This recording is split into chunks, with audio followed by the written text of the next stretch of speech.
2026 சட்டமன்ற தேர்தலை எதிர்நோக்கி கழகத்தினுடைய பொதுச் செயலாளர் அண்ணன் புரட்சித் தமிழர் எடப்பாடியாருடைய ஆணைப்படி திருப்பூர் மாநகர் மாவட்டம் முழுவதும் பூத் கமிட்டி அமைக்கிற பணிகள் கடந்த ஒரு மாத காலமாக சிறப்பாக நடைபெற்று கொண்டிருக்கிறது. வரும் ஏப்ரல் 20ஆம் தேதிக்குள் அனைத்து பூத்துகளும் அமைக்கப்பட்டு முடியும். அதே போல் கழக நிர்வாகிகள் அனைவரும் உற்சாகமாக எடப்பாடியாருடைய ஆணையை ஏற்று தேர்தலை சந்திப்பதற்கு தயாராகி கொண்டிருக்கிறோம். திமுகவினுடைய ஊழல் சாம்ராஜ்யம் சரிந்து விட்டது. ஊழல் என்கிற சகதியிலே திமுக மூழ்கிவிட்டது. இனி திமுகவை காப்பாற்றுவதற்கு யாராலும் முடியாது. அந்த அளவுக்கு திமுக ஊழல் சகதியிலே மூழ்கி போய்விட்டது. விரைவில் எம்ஜிஆர் ஆட்சியை அம்மா அமைத்ததைப் போல அம்மா ஆட்சியை எடப்பாடியார் உருவாக்குவார். இப்போ பாஜகவோட கூட்டணி வச்சதுக்கு பல்வேறு கட்சியினரே தொடர்ந்து அதிருப்தியும் வருத்தமும் தெரிவிச்சுட்டு வராங்க. இல்லை, எடப்பாடியார் எந்த கட்சியோடு கூட்டணி அமைத்தாலும் நாங்கள் மனப்பூர்வமாக ஏற்றுக்கொள்வோம். அவர் காட்டுகிற திசையை நாங்கள் செல்வோம். எந்த வருத்தமும் இல்லை. கொள்கை வேறு, கூட்டணி வேறு. பல முறை சொல்லிட்டார் பொதுச் செயலாளர். கொள்கை வேறு, கூட்டணி வேறு. அவங்களுக்கு ஒரு கொள்கை இருக்குது, எங்கள் கொள்கை வேறு. நாங்கள் அனைத்து மதத்தையும் சார்ந்தவர்கள். அனைத்து மொழி பேசுகிற மக்களுக்கும் சமத்துவமான இயக்கம் அனைத்து இந்திய அண்ணா திராவிட முன்னேற்றம்.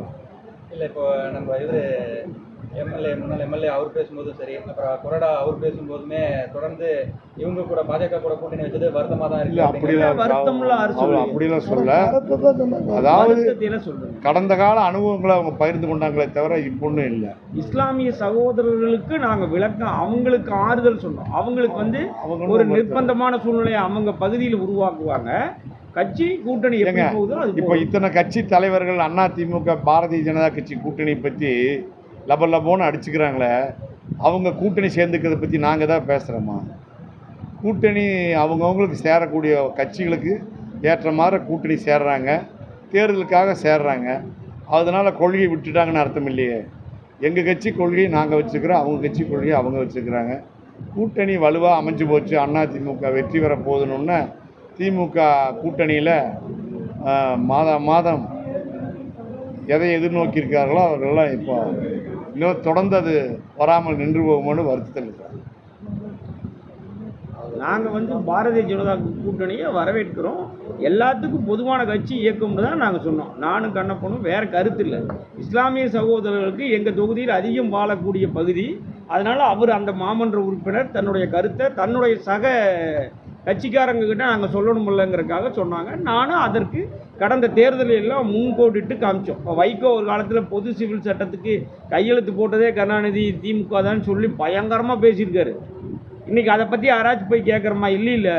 அது மாதிரி திமுக உங்களை ஏமாத்துதுங்கிறத புரிஞ்சுக்குங்க அப்படிங்கிறது தான் எங்களுடைய கருத்து.